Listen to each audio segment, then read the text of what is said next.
Yo, we back. LG, rapper with a podcast. You already heard me. We had to stop for some refreshments. Yeah, might be a sponsor, a soft sponsor, I don't know.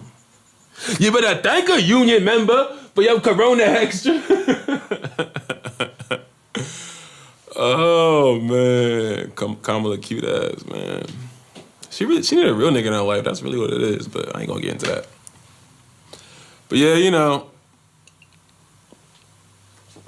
before we left, I think the reason I resonate with the whole Drake and Kendrick thing is because Drake's a suburban kid who's trying to rap, and I'm kind of a suburban kid who's trying to rap. And my blackness always been questioned just because of me not being from a hood area or things like that nature, or the way I carried myself, back in the day. I super Christian, super, I don't want to say brainwashed, but I was definitely at school, at lunch, praying over my food out loud.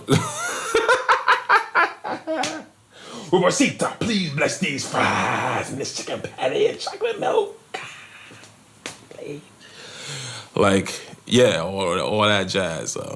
I don't know why they were giving us chicken patties and chocolate milk. That's completely beyond me, but it was getting prayed over, Bless the hands that prepared it, you know what I'm saying? But my blackness, but even though that's really black, but I was still questioned because the way I speak, things I was interested in, and I don't like that when they make fun of Drake for not being hood enough or not being from the streets. But then Drake does kind of portray himself as a nigga who will get some street shit done for you, but I'm from a place where I wasn't really felt to be made at home all the time. I remember we were talking earlier about being thankful, right? God rest his soul. A friend of mine, Deshaun Hughes, died probably 6 years ago, maybe 7, 8 years ago. Really great guy. Went to school with him, high school with him for the last 2 years. I think he came late. He was from Monmouth County, I think. Excuse me, yeah. He was a great, really amazing friend, funny guy. I worked with him at this one healthcare place or, old people home place. He was a really great guy, and, we chilled all the time. One time we were walking in the mall. We were probably seniors in high school. And this old dude walks up to us. He has these old school headphones on. He walks over with his Biden shuffle and comes over, takes his headphones and he's I'm listening to one of your pastors. They say you're not African American. You're American! This is a stranger. I've never met this man before in my life. I don't know this nigga. I'm also 16.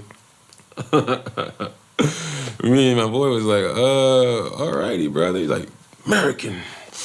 Better know it. I was all right. Little stuff like that. It's just these microaggressions, it's very funny to look back on, but I still love, people of all different races and things like that. It doesn't skew my opinion, but it hurts me that when Drake gets made fun of, it's not fair. But I was also a super hella righteous dude back then too. Sometimes I would bring up race for no reason, but it's not no reason. It depends on the audience, right? Because the audience I'm trying to speak with about it, they're not from my culture, so they wouldn't. The things I speak on, or it might just sound like I'm complaining and stuff, or that I'm just trying to get attention. I remember one time in 5th grade, I had my teacher was really awesome. I'm not gonna say her name, but she was really cool. And everyone wanted her as a teacher because she was the coolest teacher in 5th grade. She used to do commercials in New York. She was a part-time actress, I think. Had a little accent. She had this joke that I still remember.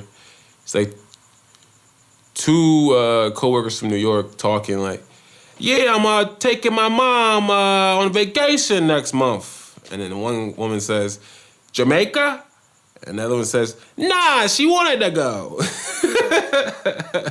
The Jamaica? New York accent. I don't know. I've held on to that joke for a very long time since 5th grade. But yeah, I remember in class, I was kind of, this is an example of my overly righteousness, but at the same time, like, it's not shouldn't be that big of a deal because I wasn't coming from an aggressive place. A classmate we was talking about race. We talked about mad different heavy topics, you know, and I don't even know if that was appropriate, but I guess we were mature for our age. But we talking about race one day, and this girl kept saying black people this, black people that. She wasn't saying anything mean. She just kept saying black people, referring to black people. And I kind of was like interjected and was like, yeah, could you just start saying African American? Because you're saying black people too much. And the teacher's like, what? Well, what was she supposed to say if they're white people then, Lamar? Huh? God damn it! But my whole thing is just like, I didn't know the word Caucasian at that time because I'm only in 5th grade, or Anglo-Saxon or something like that. So I was like, I don't know. You're right. Maybe you got a point. Maybe I'm bugging out. But then it made me seem like, if it made me look like I was just dude who was just bringing up race. I was just being what I thought I was saying wasn't that big of a deal. But then I remember she pulled me outside of class after class and was like, yeah, the other classmates are walking around on eggshells around you. I know since your brother got locked up. It's been a lot of tense situations in your life. And you know, it's funny when you're a kid, you're so impressionable because when she said that, I started to believe her. Like, man, maybe I am bugging out because my brother was locked up. My brother has been locked up in and out of my life my entire childhood. It wasn't, and he beat the hell out of me all the time. It wasn't even like this nigga was necessarily a welcome presence in my life at the time, but he's a rough dude. He's better now, less rough now, but back then, no. I started to believe. I never told my mom that. I told her that years later, and she said, I wish you would have told me they said that to you. Like, what the hell? But stuff like that, you just feel out of place sometimes. And that's the thing, because I would say the Drake thing, right, is he got it easier because he's light-skinned, and he's come from, like, a non-poor family. It's like, it's actually the opposite of that. They don't want you in here because you're light-skinned. They don't want you in here because you didn't struggle or lived in poverty or lived where people were doing a bunch of crazy stuff. You're from the suburbs, you know? Are we really looking past, like, Jaded and Erase My Mind, which is basically a Rick James cover, but still, and, you know, Finesse, since way back. He's got some R&B. We like Drake with the melodies, you know what I'm saying? But for the sake of hip-hop, I enjoyed the battle. Kendrick won. He's the man. No one's saying he's not. I have to fight people off with a stick because I'm a rapper, a backpack rapper who likes Drake or loves Drake. And, you know, I can like both, too. Like Kendrick Lamar. I like both of them. Kanye, I voted for Kanye for president. I can't lie. But his whole role in this beef was just kind of embarrassing to me. I'm a day one Kanye fan. I voted for him, obviously. I love him, what he's done for the culture. But him saying he's excited for the destruction of Drake, where like 3 weeks prior you're on Drink Champs saying you want Drake to write all your songs. It's like, for you to be excited by the destruction of another man. Like, oh, I want his downfall to come. What type of nigga are you? What part of the game is that? Like, I don't know. It was a very bad taste considering you work with him all the time, and you want to work with him, and you wish you worked with him more, and then assume that everything he's doing is bad because he's this big bully, and Kanye, you're just an innocent guy who never does anything. That was underwhelming to me. Like, your jealousy is getting out of control. You could not like Drake, I get it, but the destruction of another man, like the destruction of Drake. Oh my God. So yeah, I feel bad for a dude. You know, he is a little dorky though. Can't lie. We don't deserve that. I really do think it's because I went through similar treatment. And I would just just trying to exist as like an individual he didn't want to get bottled down to a stereotypical black person, because that's the reason I didn't start rapping for a while. I was doing poetry. My boy Nafis told me one day, we were smoking, and he was like, I was doing my poems, releasing poems on Facebook, and he said, "Man, you might as well rap." And I said to him, I'll never be a rapper. It's mad primitive. It's too expected. And look, that's my whole bag now. Primitive and expected. That also taught me to never say never about things. But yeah, I feel bad, man. It sucks. I grew up but it really is because of my environment, being a suburban kid, my brother kind of drifting towards wanting to live in trap houses and stuff as like a teenager when your parents did all this stuff to get out the hood. Because my parents were living in a rough area, but, you know, they moved a couple years after they had me. So it's like you do all this, and my older brother is still wanting to gangbang, still wanting to get in trouble for no reason in school and just fighting and just being a bully. He's always bigger than everybody at his age. It's just, why are we doing this?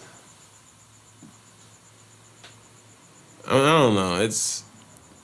And then like some of these kids, they have these like ignorant interactions with people, like with black people or whoever, and they assume a certain thing about them just because they had this interaction with this black person. Like when I was growing up, there was this house, I'm not gonna mention any names, but it was a person's house we used to go over all the time because we just trying to find a place that during the winter where it's cool, we could like drink and smoke somewhere indoors, you know what I'm saying? Because when I was growing up, you just parked your car on a random street and hope the cops didn't pull up if you wanted to get turned a little bit. Nothing to do. That's how sad my town is. And we used to go to this one house and kick it, but the only thing is, you know, the father of this person who used to go over, they didn't like black people, so you weren't allowed to be black in that house. I had to sneak in every time I wanted to kick it with them when he wasn't home or when he was upstairs or a different part of the house or whatever. But my friends were there a lot. Maybe not for like several hours, but sometimes several hours. And, you know, I always felt left out because sometimes I couldn't go because the dad's up and at him and out and about. And, you know, when I was over there, they had to sneak out the room so to not open the door too much. I felt really weird. I felt really strange. Like, people are like this, but apparently he had a bad experience when he was a kid hanging out with black folks, and it stayed with him throughout his adult life.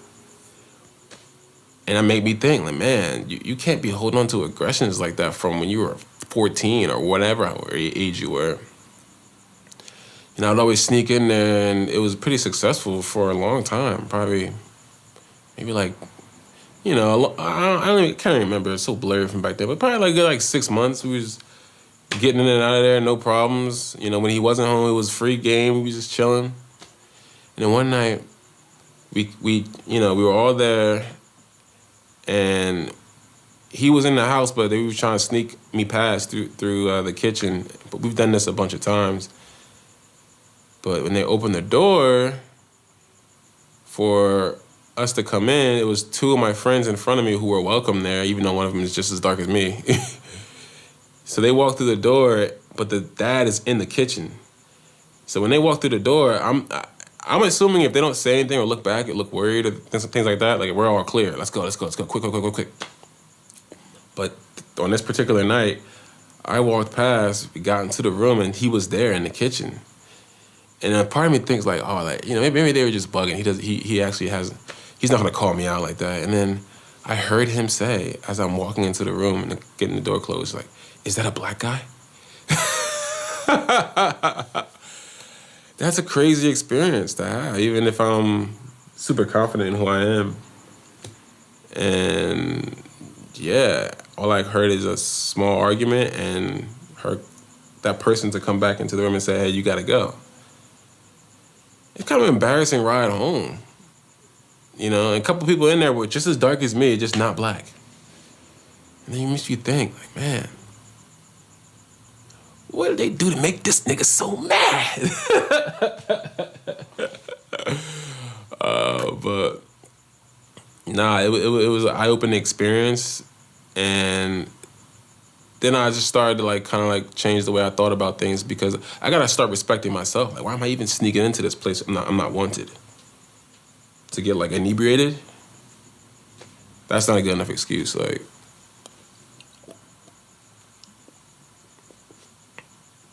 as I get inebriated right now, but yeah, I feel so. With all that being said, that's why I feel bad for Drizzy the boy. I do listen to his music differently, and a lot of things have come to light where, man, you kind of are on some weird shit sometimes, but I do love you, bruh. And I admire your ability to make art. And I want people to just not be separated so much, and let's focus on positivity, moving forward, and like building a better community, because we have so much potential in this country to be amazing. Why do I have to? Why isn't there bullet trains and stuff? Why is traveling so ass in America? Why isn't there a bullet train to San Diego to LA where I can get there in a half hour? Why is traffic like this? We can 3D print a kidney, but we can't solve traffic. I'm very confused. Some things confuse me. Japan is moving on Super Saiyan levels, and we're out here playing goddamn games, man. I don't know. Let's make America cool again. It don't gotta be like this. We just gotta wake up, because the leadership is not fucking with us, low key. They just try to take our tax dollars, get rich off us, and keep peddling the facade of freedom and freedom of choice. And I'm tired of struggling like this. We shouldn't be doing this. Freaky ass God.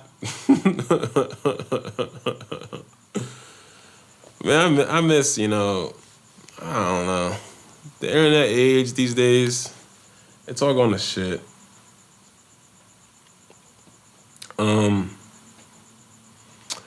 Yeah, because another thing, back when I was, more separation at school. See, they do little stuff to like make you not realize that you're being kind of brainwashed low-key. You learn about black folks through slavery. Ancient art in ancient Greece is seen as like the supreme level of art, and like architecture and like paint, and Da Vinci and all these guys, and they're how talented they were, which they were, philosophers, Plato and Socrates and all these guys. But why don't we ever learn about African philosophers or poets or sculptors or painters? First time you hear about black folks is slavery. We caught these niggas, brought them over here, and had them doing crazy shit, had them doing wild stunts for 200 years for free. I remember sophomore year, they started calling people down to their office, right? Random day in a week. And they call them black folks. They call them all black people. So I had lunch the next period, and I'm asking all these niggas, like, these niggas are in the lunchroom, like, packing up some pizzas and stuff. What's going on? I asked these niggas, like, hey, so why they call y'all down? Oh, they called down every black person in the school, in this grade, who failed a class last marking period and gave us pizza and told us to do better. I am not making this up. They called down every nigga. And because I hadn't failed a class in the previous marking period, I didn't get called down. Gave them Dominoes. Pat on the butt. Get out there, kid. Keep working. Section 80, coming soon. What the fuck is wrong with these niggas, bruh? That kind of coddling is kind of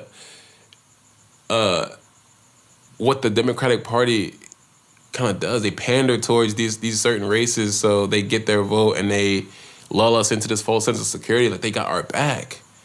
I don't want to be treated like that. What? You gave me pizza? Meat lovers? Because I failed some shit? Because I'm not doing homework? Oh man, it's just that's why I'm just like want to make sure that my child is raised in an environment where it's diverse and the culture there's culture there, whether doesn't have to be all black, it could be anything, Puerto Rican, Dominican, Filipino, Mexican, just like diversity. Grow up around different people who look different. Cause a lot of folks I come around who have a strong opinions about this and politics and race politics and stuff, on what black people should be doing, what they shouldn't be doing. You have any black friends? Yeah, I have one couple. Like, you don't got no black friends. Come on, man. I've been to hella white birthday parties, slipping slides and whatnot. Pause. But, just so everyone can have a good sense of how the world works outside of your scope. Because just like the dude who wouldn't let me in his crib because I'm black, like I've come across Mexicans who done me wrong, or Asians who done me wrong, or black people who done me wrong, but I wouldn't necessarily pin that on the entire race, and that's not fair. I'm not one of these guys who's saying like, oh, don't look at color, that's whack. No, if you don't see color, you don't see me. So I want you to see color, just don't judge me off of that. Just the same way I won't judge you off of your gender or your ethnicity or things you like and dislike. I want to learn. We should all just be trying to learn more and stop having opinions about things that we did not grow up doing or being around. Too many opinions on black shit when you didn't grow up like that. Stop. You don't, no. You're just talking because you heard she seems shit on the internet. Niggas complaining about reparations, yada, yada, yada. Not that I'm even in favor of the reparations in a big way, because I don't think a lump sum of money is going to do anything. But they have given out reparations in certain capacities to like the Asian community after the Nagasaki bombing in Hiroshima, the Jewish population after the Holocaust, things like that. I would love to see something like they gave to Native Americans, free college for I guess 4 years or I don't know how many years. I used to work with a guy at Target, loved that job. I only worked it in between college breaks, but loved that job. They treated me very well. They had PB&J always in the break room, leather couch, big screen TV. Love Target. They treated me well. Only made $13 an hour, but they treated me well. I had this coworker. He was a lead, about to be a manager or whatever. And we were just talking late night, zoning shelves, which just means basically bringing all the products to the front and like kind of making it look presentable in the aisles. Target focuses on high ceilings, wide aisles, fluorescent lighting, big on marketing, big on getting people to buy stuff. So we're zoning, we're talking. I'm talking to him about me going to school, and I'm like, "Yeah, aren't you Native American, right? You went to school for free?"